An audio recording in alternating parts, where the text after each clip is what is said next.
This is the Interior Light Plinth cover for the Triumph TR6. For some of the TR6s, not all of them, they had this little interior light at the rear of the car. It was situated on the rear prop shaft, drive shaft tunnel, and it's a little rectangular unit that has a little light that comes out through there. So this is a cover to retrim that unit, basically. This has been done in black Moquette. Moquette is a thin carpet-like material, very high wall content, very nice material.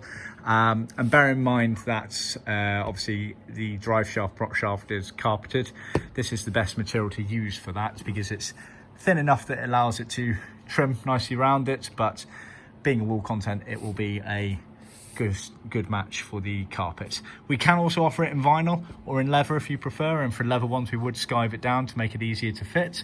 So it's just a material cover sewn, as you can see in the corners there, to give it its shape, and you just retrim it over the top of your light plinth units and soften it for the light, and hey presto.